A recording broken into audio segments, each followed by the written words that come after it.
J'en profite pour rebondir sur une question parce qu'il y avait une question sur l'application et comme on a parlé de ça, je me dis c'est peut-être l'occasion.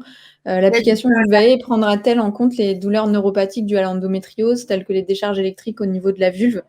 On n'est pas spécialiste de l'endométriose chez Vulvae, mais il y a quelques critères qui sont possibles à rentrer dans l'application. Toutes les douleurs au bas-ventre, toutes les douleurs aussi, les irradiations au niveau des cuisses, parce que ça peut être lié à ça. Et il y aura le symptôme règles douloureuses qu'on pourra également rentrer. Et dans le type de douleur qu'on ressent, la décharge électrique est une des douleurs, une des typologies de douleurs qu'on peut rentrer. Voilà, j'espère que ça répond à la question de Céline. Ouais. Et Vulvae, du coup, c'est disponible quand? Alors, on est disponible en avant-première pour les personnes qui participeront à notre crowdfunding, normalement fin août 2021. On est en train de travailler dur sur le démarrage du développement de l'application. On a co-créé nos maquettes avec une sélection de futures potentielles utilisatrices, en tout cas de personnes qui souffrent de douleurs vulvaires. Et on a commencé le développement il y a quelques semaines pour pouvoir assurer la sortie. Et le crowdfunding nous permettra de financer l'entièreté de cette application et le lancement dans plusieurs pays en simultané, on espère. Alors, on repartagera ça. On compte sur vous pour repartager aussi, parce que comme on le disait au début, plus il y a de personnes aussi qui repartagent, plus il y a de personnes qui testent aussi, qui mettent aussi leurs expériences, et plus on peut faire avancer justement la recherche là-dessus et trouver des solutions adaptées. Ouais, et il y a un gros enjeu aussi du crowdfunding auquel on pense pas forcément, c'est que nous, ça va nous permettre aussi de prouver aux institutions qui pourraient nous donner d'autres financements, des subventions ou même des investisseurs, de prouver que le problème est vraiment important. Parce que moi, je me retrouve encore face à des gens extrêmement sceptiques qui minimisent le problème et qui me disent que le problème que je traite n'est pas un vrai problème, qu'il n'y a pas assez de gens, que cette solution... Et donc, du coup, je me retrouve à devoir expliquer aux gens, mais si, en fait, 15% de femmes, c'est beaucoup, ça fait 4 millions de personnes. Et quand je le compare à l'endométriose, les gens me disent non, mais c'est pas tout à fait pareil. On a appris sur l'endométriose qu'il y avait un vrai sujet ces 10 dernières années.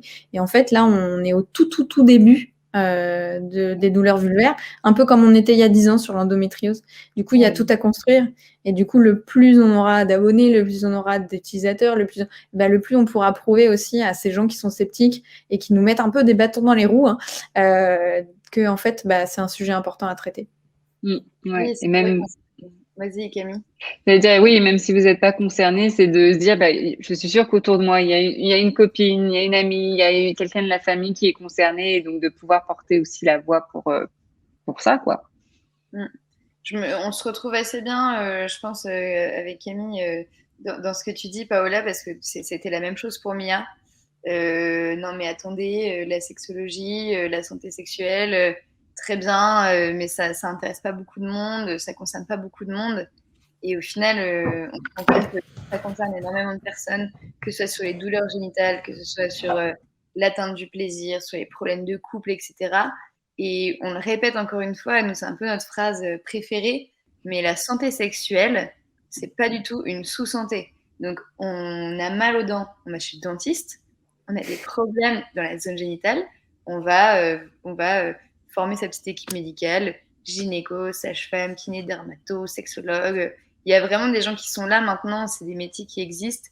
Et même si pour l'instant, les solutions ne sont pas encore assez satisfaisantes par rapport aux besoins, nous, on travaille vraiment pour que ça soit le cas. Donc, n'hésitez pas à nous accompagner là-dedans et on fait la révolution de la santé sexuelle. Aujourd'hui, on m'a dit, tu fais la révulvotion. Non, c'était pas ça. Ouh. Pardon, je voulais faire un jeu de mots qui a complètement loupé, mais il y a probablement un truc à trouver là-dessus. Si, la ouais, non, ça semble juste. La révulvolution, un truc comme ça. Ouais, voilà. la révolution. Vulvolution. Vulvolution.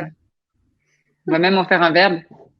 Bon, c'est trop compliqué, il faut que je l'écrive, mais on va faire un verbe là-dessus. Trop compliqué. Mais oui, on peut plancher sur le lexique de la révolution de la vulve. C'est ça. Absolument, on va s'y mettre dès demain. Puis je rebondis un peu plus sérieusement d'ailleurs, mais sur ce que tu disais, c'est important aussi qu'il y ait des projets comme Mia, comme Vulvae, comme plein d'autres qui naissent, qui soutiennent aussi cette posture de la santé sexuelle. C'est pas une santé au rabais, vous avez le droit à des solutions, parce qu'en fait, souvent, les femmes se disent pas qu'elles ont nous, on est confrontés à ça, elles se disent pas qu'elles ont un problème médical, elles se disent qu'elles ont un problème dans leur tête, ou que c'est un problème avec elles et que ça marchera jamais, ou que c'est pas important. Et en fait, on conçoit pas ça comme de la santé, en fait, on conçoit ça comme du confort, mais en fait, c'est hyper important parce que la santé sexuelle dans le bien-être global, c'est clé, quoi. Du coup, il faut pas se dire oh, mais c'est pas grave, j'exagère, ou c'est pas si important. Mais non, en fait, vous avez le droit de taper sur la table face à votre médecin s'il vous répond pas ou s'il vous donne pas des solutions. Vous avez le droit de vous révolter, vous avez le droit d'être énervé à cause de ça. Il y a pas mal de gens qui culpabilisent de vouloir quelque chose d'aussi futile, mais c'est pas futile du tout, quoi. C'est clair. Puis quand on voit les répercussions que les problèmes de santé sexuelle peuvent avoir sur le bien-être au quotidien dans les couples, que ce soit au côté personnel ou... Enfin, nous, on se rend compte les ravages que ça fait. Nous, ça fait plus longtemps qu'on travaille sur Charles.co, donc j'ai pas d'exemple ou de témoignage spécifique là-dessus sur Mia, mais des personnes qui viennent nous voir, qui disent bon bah voilà, je me suis séparée de ma femme, ça fait 15 ans que j'ai un problème de dysfonction érectile, je n'ai osé en parler à aucun de mes amis, c'est la première fois que j'en parle à quelqu'un. Et c'est une personne qui s'est renfermée, qui osait pas rencontrer de nouvelles personnes et qui au final sa vie a vraiment entre guillemets décliné autour de ce problème-là. Tout ça parce que sexe, tabou, sale, problème, enfin c'est la question, quoi.